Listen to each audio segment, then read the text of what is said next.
Welcome back to my YouTube channel. So অনেকদিন পর আপনাদের জন্য ভিডিও নিয়ে আসলাম। আজকের ভিডিও টপিক আপনারা থাম্বনেল দেখে বুঝেই ফেলছেন যে আপনাদের সাথে আজকে আলোচনা করবো যারা সেপ্টেম্বর ইনটেকে অলরেডি অ্যাপ্লাই করছেন এবং যাদের ইনভাইটেশন আসছে অথবা যাদের ভিসা হয়ে গেছে অথবা যারা ভিসার জন্য সব কিছু ডকুমেন্ট জমা দিবেন এরকম স্টুডেন্টদের জন্য কিছু কিছু জিনিস আপনাদের বলে রাখবো যেগুলো জানলে আপনার মানে পুরো জার্নিটা মানে আসার পরে আপনার সেটেল হওয়া পর্যন্ত মোটামুটি মানে একটা বছর আপনার এখানে কাটাতে হবে, যেহেতু ল্যাঙ্গুয়েজে আসবেন, অনেকে মেইন কোর্সে আসবেন, তাদের একটু প্রবলেম ফেস করতে হবে। এই জিনিসগুলো আপনার মাথায় রাখলে কিন্তু অবশ্যই আপনাদের সুবিধা হবে। সো সেই জিনিসগুলোর আলোচনা করবো। Let's start it.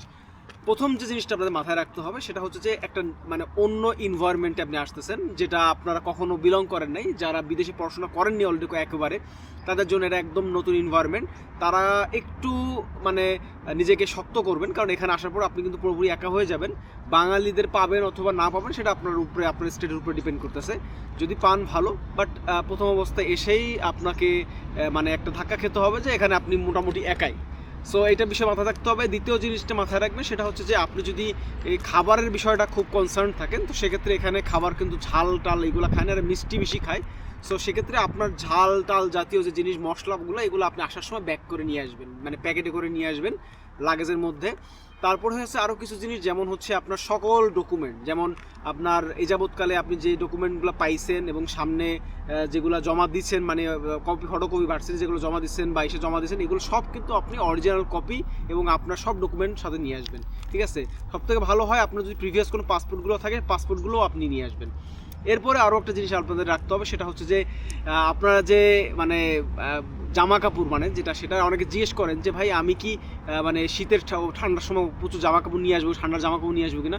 এবং প্রবলেম হচ্ছে এখানের যে জামা কাপড়গুলা এইগুলো আসলে এখানকার ওয়েদারের জন্যই বানানো। মানে আমি যখন আসছিলাম তখন আমিও এটা চিন্তা করতাম, বাট আপনি যদি এখানে ম্যাক্সিমাম যে ড্রেস মানে মোটা ড্রেসগুলো বাংলাদেশে পাওয়া যায় ওটা যদি নিয়ে আসেন, আমার মনে হয় না মেলা কম পড়ে। ঠিক আছে, যেমন এখানে 4,500 5,000 রুবল পড়ে, অবশ্যই সেটা অনেক ভালো মানের।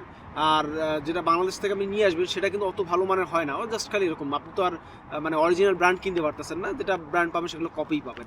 সো এই জিনিসটা খুব মাথায় রাখবেন যে আপনাকে অতিরিক্ত জামা কাপড় আনার দরকার নেই। একটা জাস্ট খালি আপনি জ্যাকেট নিয়ে আসবেন যেটা ঠান্ডার জন্য, আর যেগুলো আপনার ইনার, তারপরে বরং লম্বা জামা বা আপনার যেগুলো রুমে পরবেন, গেঞ্জি, শর্টসগুলা, মোজা বেশি করে এগুলো নিয়ে আসবেন। ঠিক আছে, কারণ এইগুলো আপনাকে এখানে মানে তখন মনে হবে যে আসলে আমি কেন নিয়ে আসলাম না, কারণ এখানে ওই ছোটো ছোটো জিনিসগুলো অনেক দাম। তো জ্যাকেট এগুলো অতিরিক্ত আনার দরকার নেই, একটা সেট নিয়ে আসবেন আর বাকি যা থাকবে আপনি এখান থেকে কিনে নেবেন। এটাই আপনার জন্য বেশি ভালো হবে। আহামরি বেশি টাকা লাগবে না, আর অতিরিক্ত আপনার কিনতে হবে না। একটা জ্যাকেট কিনলে আপনি পুরো একটা উইন্টার শেষ করার পরে আবার ওটা পরতে পারবেন, কারণ রাশিয়াতে কিন্তু ওই রকম পরিমাণ ধুলা বালু হয় না, ঘাম হয় না যে আপনার নষ্ট হয়ে যাবে জিনিসগুলো। ঠিক আছে, সো একটু সুন্দর করে রাখলে আপনি এগুলো রাখতে পারবেন। ফর্মাল ড্রেসগুলো আনবেন, ভার্সিটিতে বিভিন্ন জায়গায় লাগবে। ক্যাজুয়াল ড্রেসগুলো আনবেন যেগুলো আমি ঘুরতে পারবো। বাংলাদেশে খুবই সস্তায় জামা কাপড়গুলো পাবেন, সো এইগুলো একটু মেনটেন করে নিয়ে আসবেন।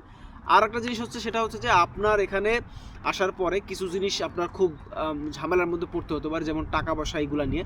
সো আপনি কিছু ডলার আপনার রিজার্ভে রাখবেন, মানে আসার পরে যখন ডলার ক্যাশ করে নিয়ে আসতেছেন, সো ওই ক্যাশের থেকে আপনি একটা অ্যামাউন্ট আপনার নিজের জন্য রাখবেন। এটা আপনাকে খুবই মানে হেল্প করবে, যেটা আমাকে করছে। আমি ক্যাশ নিয়ে আসছিলাম, কিছু কিছু ডলার আমার কাছে রাখছিলাম। এটা কখন আপনাকে হেল্প করবে ইন দ্য কেস আপনি যেহেতু আপনি কখনও আপনি ইনকাম করতেই পারেন না। সো ওই একটা মানে ধরেন $300 বা $400 আপনি একটা জায়গায় রাখছেন, একটা সেভিংসে রাখছেন ক্যাশটাই, ওই একটা নোট ভাঙায় তখন কিন্তু আপনি আপনার জরুরতের জিনিসগুলো করতে পারবেন। কারণ ক্যাশ ডলার থাকলে ওটা তো আপনি সচরাচর দোকানে দিলেই আর নিবে না, সো ওটা ভাঙাতে হবে। সো ওই ক্ষেত্রে আপনার ওটা সেভিংসের মতো থাকবে, মানে আপনাকে রাফ সেভিংস বলে যেটাকে আপনি সহজে মানে খরচ করার মন মানসিকতা হবে না।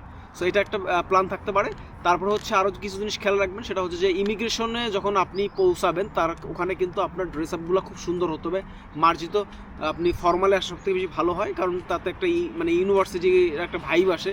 আপনি কিন্তু ট্যুরিস্টে আসেন নাই, অথবা কিন্তু আপনি মানে এখানে মানে অন্য কোনো বিজনেস ভিজিটে আসেন নাই, অর্কারে আসেন না, আপনি স্টুডেন্ট আসতেন। সো এইটা আপনার মাথায় রাখতে হবে যে ফর্মাল ওয়েতে আসলে ভালো। একেবারে টাই কোট পরে আসতে পারে কমো না, আপনি সুন্দর ফর্মাল শার্ট প্যান্ট এগুলো পরে আসতে পারেন, সাথে আপনার ব্যাগেজগুলো সেভাবে নিয়ে আসবেন। আরেকটা জিনিস আপনাদের জানা যায়, যেটা এগুলো সব আমার অভিজ্ঞতা থেকে বলা। আসার পরে আপনি হচ্ছে চেষ্টা করবেন যে যার মাধ্যমে আসছেন তার সাথে আপনি খুব ভালো সম্পর্ক রাখবেন, এবং তার মাধ্যমে আপনি পরিচিত জায়গাগুলো চিনে নেবেন, আসার সাথে বিভিন্ন জায়গায় ঘুরবেন।